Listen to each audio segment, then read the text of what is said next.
당신만 모르는 지식 이야기. 오늘은 고환을 잃고 나라를 삼켰다 황관 제국의 비밀에 대해 전달하려 합니다. 구독, 좋아요는 컨텐츠 제작에 큰 힘이 됩니다. 중국 역사에서 황관은 단순한 시종이나 내시가 아닙니다. 권력의 주변을 맴도는 그림자이자 때로는 권력 그 자체였습니다. 그들은 황제의 침실까지 드나들 수 있었고 조정 대신들조차 접근하지 못하는 밀실 정보에 가장 먼저 노출되는 위치에 있었습니다. 하지만 이 특권의 시작은 한 인간에게서 모든 생식 능력을 제거하는 극단적인 신체적 수술로부터 시작됐습니다. 황관이 되기 위한 과정은 결코 자발적이지 않았습니다. 특히 명나라 이전에는 대부분이 타의에 의한 거세였습니다. 대표적인 케이스는 가난한 집안의 자식이었습니다. 먹고 살 길이 막막한 부모들이 어린 자식을 데리고 와 고의적으로 거세한 뒤 황궁에 진입시키는 겁니다. 일종의 사회적 탈출구였죠. 황궁은 외부와 완전히 차단된 세계였고 황관은 황실 내부의 독립된 권력 구조 속에서 살아남는 방법이었습니다. 지방 출신의 농민 가정이 거세를 결심하는 가장 큰 이유는 생계였습니다. 황궁에 들어간 황관은 매달 봉급을 받고 성공하면 막대한 재산을 가질 수 있었습니다. 일부는 가족에게 재산을 송금하거나 친족을 끌어들여 세력을 형성하기도 했습니다. 희생의 대가로 가족 전체가 신분 상승을 꾀할 수 있었던 겁니다. 그렇다면 거세는 정확히 어떻게 진행됐을까요? 중국 황관 제도의 핵심 거점이었던 북경 근처에는 거세 장인이 따로 존재했습니다. 명나라 시기 황관이 되려면 먼저 이 장인에게 가야 했습니다. 작업은 매우 단순하지만 위험했습니다. 칼 혹은 날이 서 있는 대나무 조각을 불에 달군 뒤 음경과 고환을 한 번에 제거합니다. 이후 출혈을 막기 위해 뜨거운 기름을 바르거나 재를 이용해 지혈하는 원시적인 방식이 사용됐습니다. 생존율은 50% 전후였습니다. 운이 나쁘면 대량 출혈로 사망하거나 염증으로 고열에 시달리다가 끝났습니다. 심지어 수술 직후 몸을 세우지 못하고 누운 자세로만 며칠을 보내야 했습니다. 조금이라도 잘못 움직이면 지혈이 되지 않았고 회복 도중에도 폐혈증으로 죽는 경우가 많았습니다. 그럼에도 불구하고 수많은 아이들이 황관이 되길 택했습니다. 어쩔 수 없는 상황이 대부분이었지만 간혹 자의적 선택도 있었습니다. 주로 하급 관리나 몰락한 지식인들이었습니다. 관직에서 벗어난 뒤 다시 정치권으로 돌아가기 위해 황관이라는 통로를 선택한 겁니다. 거세의 대가로 황궁에 입성하고 그 안에서 정보력을 확보한 뒤 자신의 영향력을 정치적으로 활용하는 방식이었습니다. 특히 명나라 이후 황관은 단순한 시종을 넘어 정치 플레이어로 변모합니다. 조정 대신들의 회의 내용을 은밀히 엿듣고 황제의 귀에 필터링된 정보만 전달하면서 현실적으로 황제의 의사결정을 유도하는 실세가 되어버린 거죠. 가장 대표적인 인물이 왕진입니다. 명나라 무종 시기 그는 황관 신분으로 군권까지 장악합니다. 무려 70만 대군을 직접 통솔하며 국정을 주도했고 외부에선 사실상 황관 출신 총리라고 불렸습니다. 왕진의 명령 한마디에 대신이 파직되고 장군이 참수됐습니다. 이쯤에서 질문이 생깁니다. 왜 황제들은 이런 황관들을 방치했을까? 답은 간단합니다. 믿을 수 있는 사람이 황관밖에 없었기 때문입니다. 황제 입장에선 대신들은 전부 자신을 견제하려 들고 후궁과 친척들은 사리사욕을 채우기 바빴습니다. 그런 상황에서 자식도 없고 가문도 없으며 오직 황제에게만 생사가 달린 황관은 최후의 충성 대상으로 여겨졌던 겁니다. 하지만 이 구조가 무너지기 시작하면 황관은 순식간에 황제를 뛰어넘는 존재가 되기도 했습니다. 황제 옆에 있던 황관은 곧 황제 위에 있었습니다. 권력의 중심에 있던 자는 황제가 아니라 그 옆에서 웃고 있는 황관이었죠. 명나라 중기 황제는 존재했지만 정사는 황관이 움직였습니다. 특히 왕진은 역사상 황관 권력의 정점으로 기록됩니다. 그는 단순한 국내부 관리자가 아니라 실질적인 군 최고 사령관이었습니다. 이 사람 하나가 70만 대군을 움직였고 조정 대신들조차 그 앞에 무릎 꿇었습니다. 왕진의 권력은 황제를 앞질렀습니다. 그는 황제의 명령조차 필터링해서 처리했고 자신에게 반대하는 모든 신하를 숙청하거나 좌천시켰습니다. 황제는 겉으론 군림했지만 실제 정치는 왕진이 지배했습니다. 이 시기 황관 조직은 단순한 하위 기구가 아니었습니다. 명나라에는 동창과 서창이라는 정보기관이 있었는데 이 조직이 전부 황관의 손에 있었습니다. 동창은 감찰기관, 서창은 비밀경찰 역할을 맡았고 두 조직은 대신들의 움직임을 감시하고 심지어 고문과 처형까지 독자적으로 집행할 수 있는 권한을 가졌습니다. 이 조직들의 무서운 점은 형식상 황제 직속이었지만 실제로는 황관이 사조직처럼 운영했다는 겁니다. 즉, 황관이 마음만 먹으면 어떤 대신이든 어떤 장군이든 몰래 체포하고 고문하고 증거를 만들어 처형할 수 있었습니다. 그 어떤 견제도 없었습니다.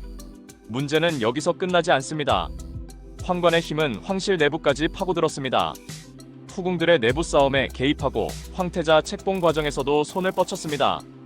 누가 후궁이 될 것인지, 어떤 자식이 황제가 될 것인지까지 황관들이 간접적으로 결정했던 겁니다. 가장 충격적인 사례 중 하나는 명나라 말기 위충현이라는 황관입니다. 그는 단순히 황제의 총애를 받은 정도가 아니라 국가 전체의 인사를 좌우했습니다. 조정 대신 지방 관료, 심지어 군수까지 모두 위충현의 눈치를 봐야 했습니다. 위충현은 사제로 사찰을 짓고 자신을 숭배하는 신도까지 조직했습니다. 그의 생일에는 대신들이 조공을 올렸고 수많은 관료가 그의 눈밖에 나지 않기 위해 줄을 섰습니다. 심지어 황제의 얼굴을 직접 본 적 없는 지방 관료보다 위충현을 한번 만난 적 있는 하급 황관이 더 높은 대접을 받았습니다. 이쯤 되면 묻게 됩니다. 황제는 아무것도 몰랐던 걸까? 아닙니다. 황제는 알고 있었습니다. 하지만 황관이 없으면 황궁은 돌아가지 않았고 정보도 내부 질서도 유지되지 않았기 때문에 그들의 존재를 인정할 수밖에 없었습니다. 황제의 고립, 대신들의 분열, 황관의 정보 독점, 이 세 가지가 겹친 순간부터 황제는 실권을 잃고 황관이 실질적인 국정 운영자가 되었던 겁니다. 문제는 그 다음입니다. 황관의 권력은 결국 황제의 권위를 무너뜨리고 신민들의 신뢰를 붕괴시키며 전체 체제를 붕괴시킵니다. 명나라의 몰락, 그 첫 단추는 내부의 적, 즉 황관들이 끼운 겁니다. 황관은 거세된 존재입니다. 하지만 그렇다고 해서 모든 욕망이 완전히 사라졌을까요? 답은 절대 그렇지 않습니다. 신체 일부가 제거됐다고 본능까지 제거되는 건 아니었습니다. 문제는 그 욕망이 억압된 채 수십 년을 누적되었고 그 억압이 황궁이라는 폐쇄된 공간 안에서 매우 특이한 방식으로 분출되었다는 데 있습니다. 역사적으로 가장 많이 기록된 성욕 해소 방식은 동성 간의 관계입니다. 단순한 현대적 의미의 성 정체성과는 다릅니다. 이건 욕망의 방향이 아니라 환경의 산물이었습니다. 황궁 안에서 황관은 남자도 아니고 여자도 아니었습니다. 하지만 동시에 그들은 수십 년 동안 여성들과 같은 공간에 존재했습니다. 후궁, 궁녀, 시녀들과 함께 시간을 보내며 감정을 주고받는 관계가 형성됐죠. 문제는 이 감정이 성적 욕구로 번지는 순간들이 있었다는 겁니다. 청나라 기록 중 실제로 존재하는 사례가 있습니다. 한 궁녀가 임신을 했고 조사 끝에 그 원인이 거세에 실패한 황관이라는 것이 밝혀졌습니다. 당시 거세는 완전 제거가 되지 않는 경우가 간혹 있었고 이러한 황관은 겉으로는 황관이지만 일부 생식 기능을 유지하고 있었습니다. 이들은 반황관이라 불리며 일부는 자신이 남성 기능을 갖고 있다는 걸 숨긴 채 궁녀와 비밀 관계를 맺은 겁니다. 또 다른 해소 방법은 자위였습니다. 조금 충격적일 수 있지만 실제로 일부 황관들은 거세 후에도 감각이 남아있는 경우가 있었고 이를 통해 성적 자극을 느끼는 방식이 존재했다는 기록이 남아있습니다. 더 나아가 일부 황관은 물건을 만들어 사용했습니다. 이건 단순한 유희가 아니라 심리적 욕망 해소의 일환이었습니다.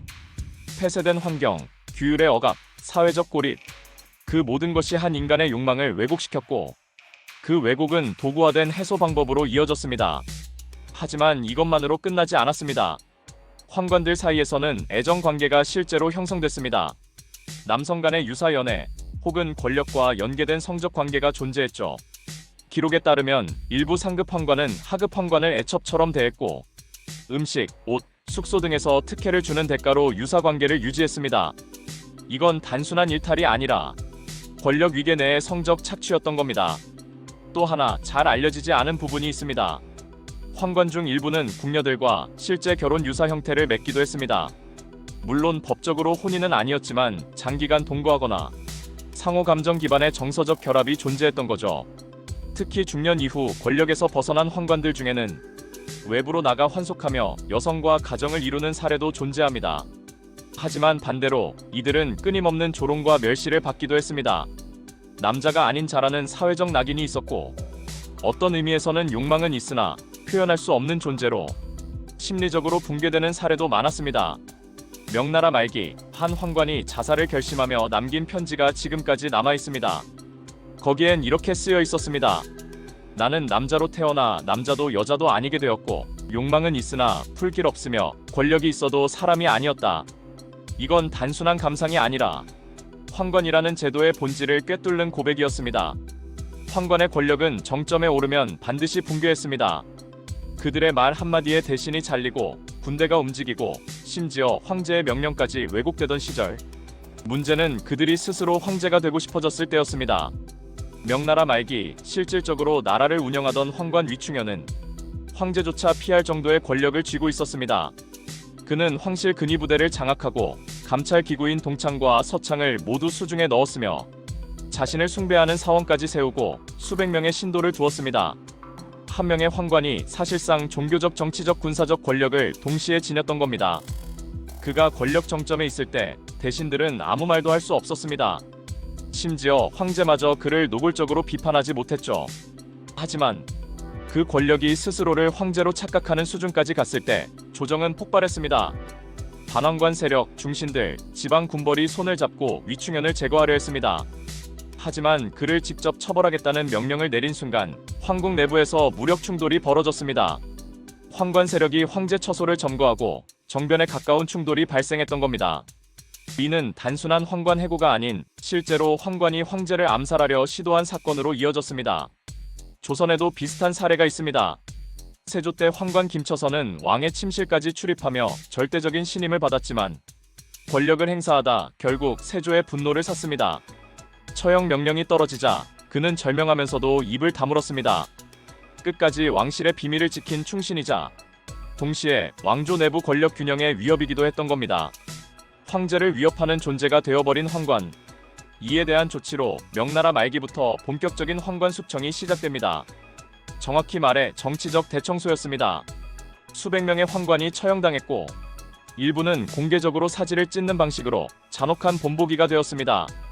황관의 거세 기록이 남아있던 문서들은 불태워졌고 후궁 관리 시스템도 대폭 개편됩니다. 그들은 권력의 중개자가 아니라 다시 하인으로 돌아가야만 했던 거죠. 하지만 아이러니하게도 이 대규모 숙청은 국가 전체 시스템에 구멍을 만들었습니다. 황궁 내의 정밀한 운영, 비밀 문서 처리, 외교 밀서 전달 등 실제로 황관이 맡던 고유 업무들이 공백 상태에 빠진 겁니다. 결국 황관 없이도 굴러갈 수 있는 시스템을 만들지 않았던 대가였습니다. 그 결과는 명나라 멸망, 내부에서 붕괴된 가장 큰 이유 중 하나가 황관 숙청 이후 이어진 궁정 마비였습니다. 황관은 권력의 기생충이기도 했지만 그 기생충이 없으면 굴러가지 않는 구조 또한 병들어 있었던 겁니다. 청나라에 들어와서야 황관 제도는 점차 약화됩니다.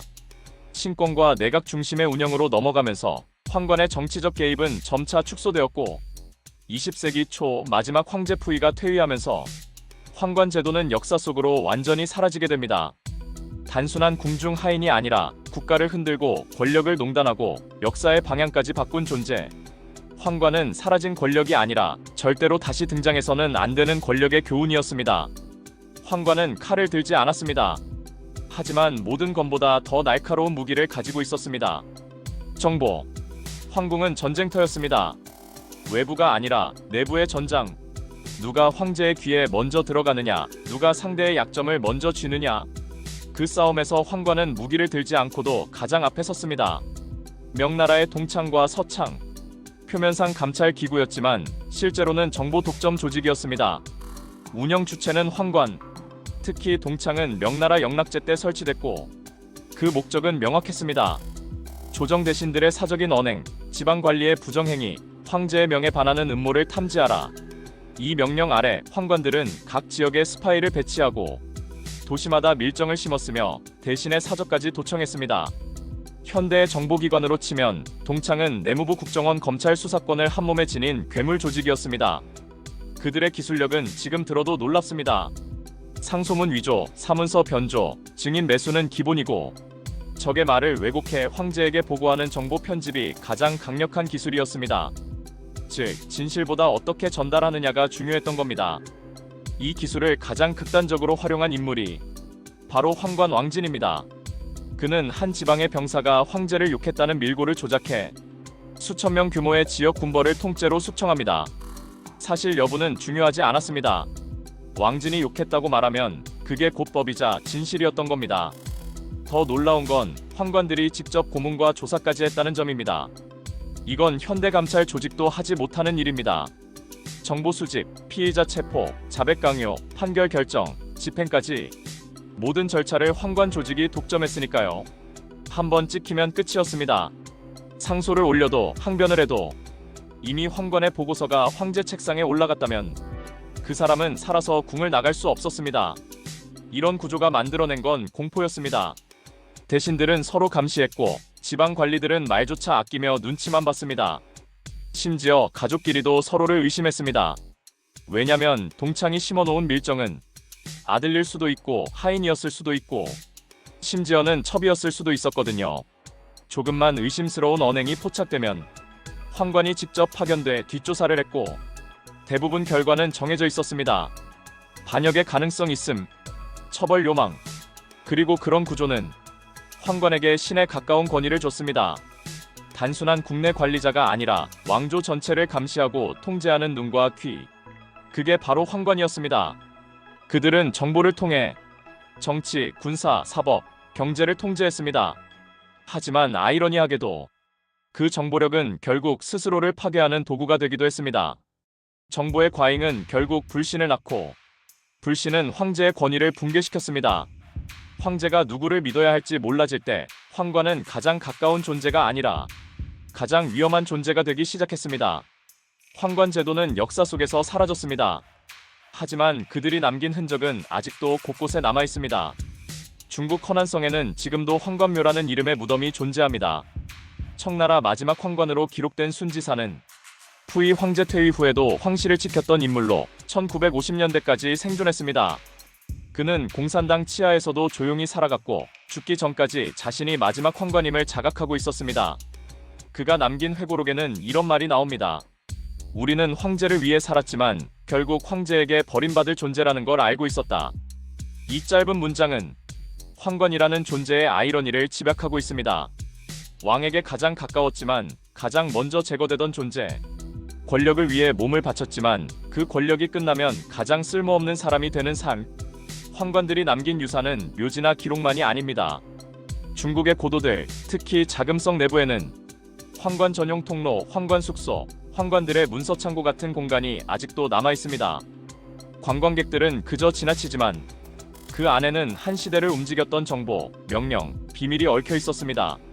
문화재 중에도 황관이 제작하거나 소유했던 물품들이 있습니다. 은으로 만든 향로, 호화로운 비단 의복, 이름이 새겨진 부적. 이건 단순한 유물이 아니라 한때 황제도 움직일 수 있었던 이들이 남긴 권력의 흔적입니다. 그리고 우리는 지금 그 어떤 황관보다 더 많은 정보를 가진 시대에 살고 있습니다. 하지만 아이러니하게도 정보가 많아질수록 진실은 더 흐릿해지고 권력은 더 은밀해졌습니다.